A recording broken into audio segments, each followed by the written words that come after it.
राधे राधे। मेरे प्यारे भाइयों बहनों माताओं व बंधुओं, संस्कार की बातें चैनल में आपका स्वागत है। बंधुओं, आज गुरुवार के दिन मैं आपके लिए लाई हूँ भगवान विष्णु की कथा। बंधुओं, गुरुवार के दिन भगवान विष्णु की कथा सुनने मात्र से भगवान विष्णु अति प्रसन्न होते हैं और अपने भक्तों की मनोवांछित इच्छाएं पूरी करते हैं। बंधुओं, पूर्ण विश्वास, सच्ची निष्ठा के साथ ही यदि कथा को सुना जाए तभी आपको कथा सुनने के पूर्ण फल की प्राप्ति होगी। बंधुओं, यदि आपने हमारे चैनल को अब तक सब्सक्राइब नहीं किया तो जरूर करें और बेल आइकन दबाना ना भूलें ताकि आपको हमारी आने वाली सभी वीडियोस की जानकारी सबसे पहले हो सके। बंधुओं, वीडियो को पूरी सुनने के बाद कमेंट बॉक्स में जय विष्णु भगवान जरूर लिखें। बोलो विष्णु भगवान की जय हो। श्री भगवान बोले, कुंती नंदन, प्राचीन समय की बात है। सतयुग में मुर नामक दानव रहता था। वह बड़ा ही अद्भुत, अत्यंत रौद्र, संपूर्ण देवताओं के लिए भयंकर था। उस काल रूपधारी दुरात्मा महासुर ने इंद्र को भी जीत लिया था। संपूर्ण देवता उससे परास्त होकर स्वर्ग से निकाले जा चुके थे और शंकित तथा भयभीत होकर पृथ्वी पर विचरा करते थे। एक दिन सब देवता महादेव जी के पास गए। वहां इंद्र ने भगवान शिव के आगे सारा हाल कह सुनाया। इंद्र बोले, महेश्वर, ये देवता स्वर्ग लोक से भ्रष्ट होकर पृथ्वी पर विचर रहे हैं। मनुष्यों में रहकर इनकी शोभा नहीं होती। देव, कोई उपाय बताइए। देवता किसका सहारा ले? महादेव जी ने कहा, देवराज, जहाँ सबको शरण देने वाले, सबकी रक्षा में तत्पर रहने वाले जगत के स्वामी भगवान गरुड़ध्वज विराजमान हैं, वहां जाओ, वे तुम लोगों की रक्षा करेंगे। भगवान श्री कृष्ण कहते हैं, युधिष्ठिर, महादेव जी की बात सुनकर परम बुद्धिमान देवराज इंद्र संपूर्ण देवताओं के साथ वहां गए। भगवान गदाधर क्षीर सागर के जल में सो रहे थे। उनका दर्शन करके इंद्र ने हाथ जोड़कर स्तुति आरंभ की।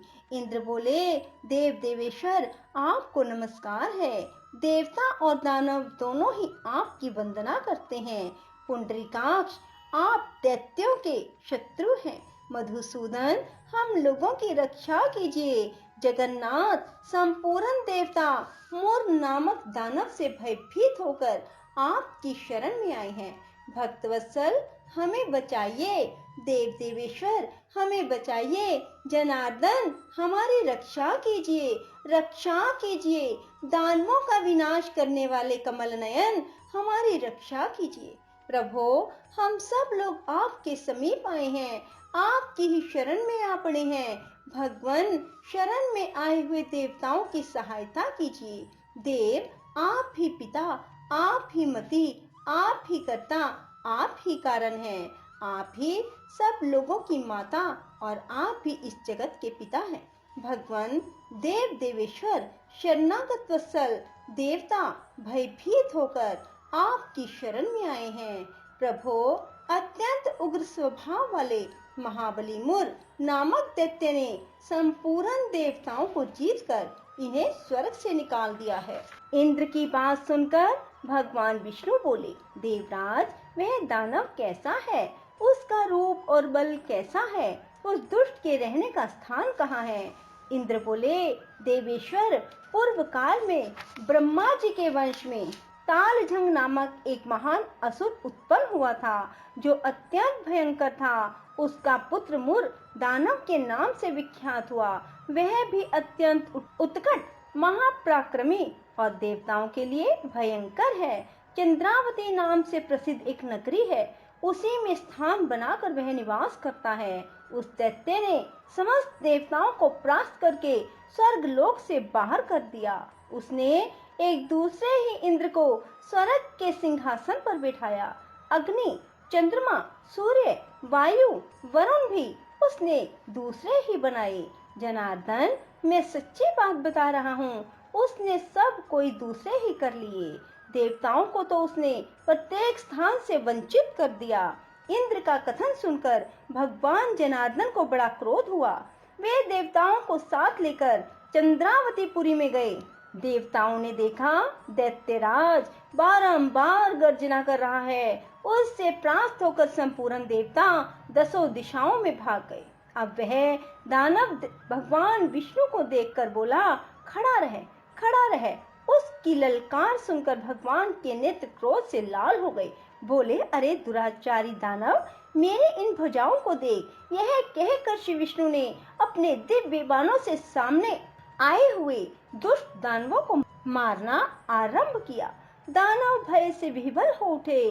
पांडुनंदन तत्पश्चात श्री विष्णु ने दैत्य सेना पर चक्र का प्रहार किया। उससे छिन्न भिन्न होकर सैकड़ों योद्धा मौत के मुख में चले गए। इसके बाद भगवान मधुसूदन बद्रिका आश्रम को चले गए। वहां सिंहावती नाम की गुफा थी जो 12 योजन लंबी थी। पांडुनंदन उस गुफा में एक ही दरवाजा था। भगवान विष्णु उसी में सो रहे। दानवरूर भगवान को मारने के उद्योग में लगा था। वह उनके पीछे लगा रहा। वहां पहुंचकर उसने भी उसी गुफा में प्रवेश किया। वहां भगवान को सोते देख उसे बड़ा हर्ष हुआ। उसने सोचा, यह दानवों को भय देने वाला दानव है, अतः निसंदेह इसे मार डालूंगा।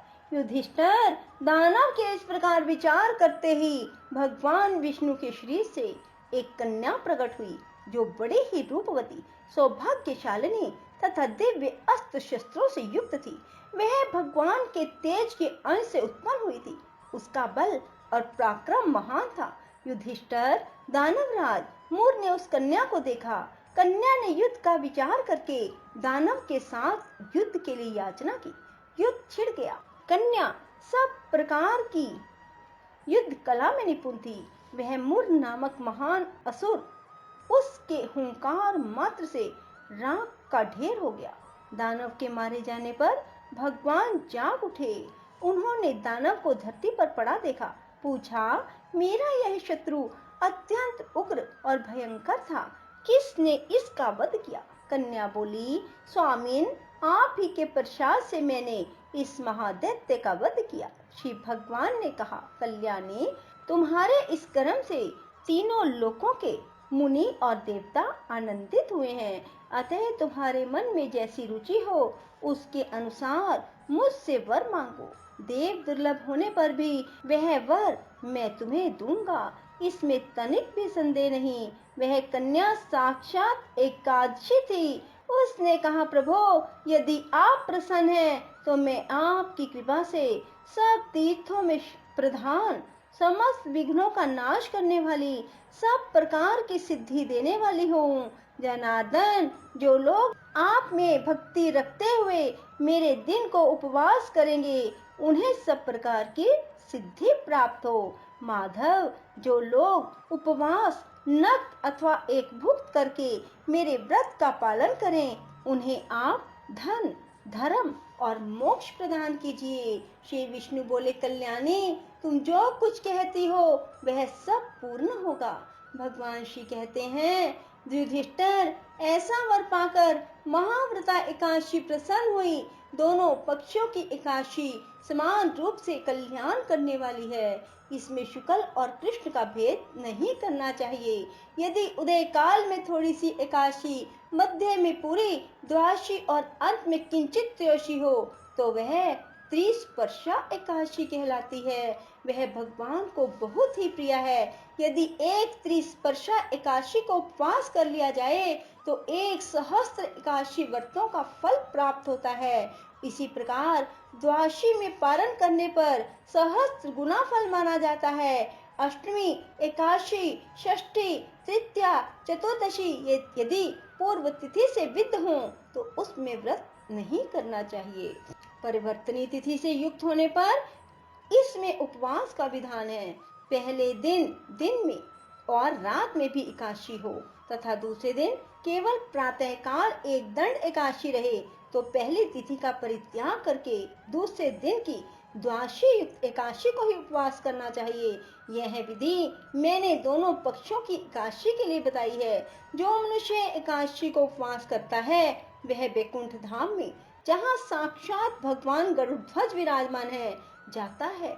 जो मानव हर समय एकादशी के महात्म का पाठ करता है उसे सहस्त्र गोदानों के पुण्य का फल प्राप्त होता है। जो दिन या रात में भक्ति पूर्वक इस महात्म का श्रवण करते हैं वे निसंदेह ब्रह्म हत्या आदि पापों से मुक्त हो जाते हैं। एकादशी के समान पाप नाशक व्रत दूसरा कोई नहीं है।